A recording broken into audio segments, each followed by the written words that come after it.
Brandon, is Mountcastle still trending in the right direction? Yeah, I feel even better today. I think he's going to take some swings here coming up, so hopefully he's available. But it's a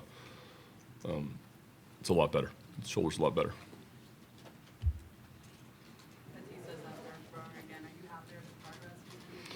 Making great progress. Yeah, he feels good. So, going to continue to have him just go through his throwing progression, and then I haven't heard how he felt after today's throwing, but all signs have been that he's been feeling good during and after. So that's great news, and we'll see what happens. Brandon, is he mixing in like actual pitches, Felix, or from flat ground that is? No, I think just playing catch. Yeah, they just started at a certain distance and then progressively moved back. What went into the decision to swap Adley and Gunnar at the top of the order? A couple things. Well, first is that for a couple months now, when I'm watching Adley, he's had to rush to the batter's box without ever taking a practice swing, or because of these new rules and the time. For me, it's really unfair as a catcher. That's why he has to call timeout a lot in that first at bat of the game. He never even sees a pitcher warm up or anything. So I'd love for them to change. People ask me all the time, what rules will they change? There's one. When the catcher's leading off the inning, to let the guy get a drink of water and get ready to hit, because he just does not have time. So we haven't been swinging the bat our best the last few days. And I just kind of want to mix things up a little bit and allow him to have a little bit of time before his first at bat. Brandon, looking back at last night's game, Kyle obviously was pitching really well. He gets 2 quick outs in the 7th.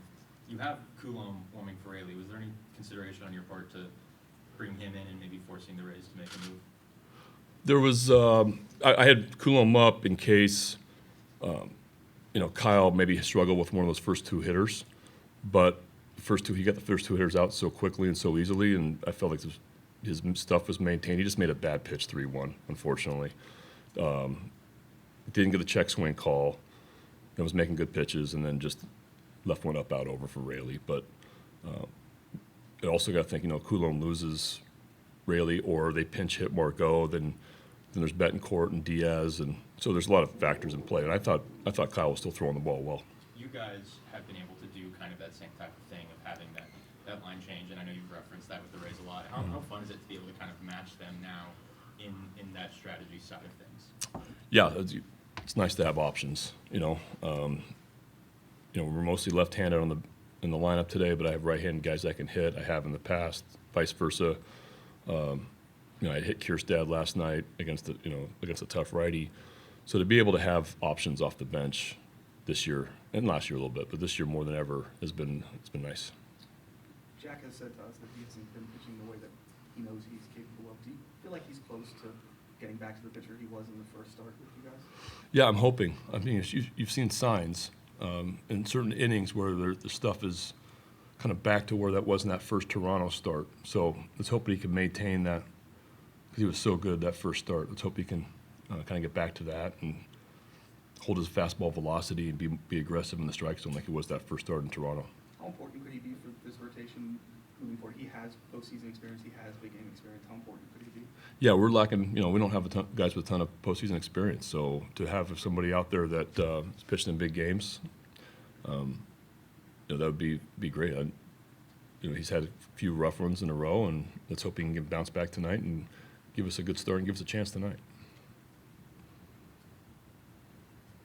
Brandon, you're big on tradition, that kind of stuff. You work kind of like a coach. Having Jones here, giving an opportunity to honor him, what does that mean, do you think, this organization, maybe to the young guys that are here? Well, I think it's a huge deal, honestly, to recognize players that have been impactful to this organization in the past, and I think it's awesome for Adam, awesome for the Orioles that we're recognizing him today. And I didn't know Adam before this year, and just seen him across the dugout a couple series interleague, but watched him on TV, watched the WBC stuff, and then when I got here, heard so many great things about him for some of the players Trey, CD said that were here and played with him, and so First class guy, class act. Was a big part of a really good club here for 4 or 5 years when they had that good playoff run, and I think it's fantastic. He's getting recognized today.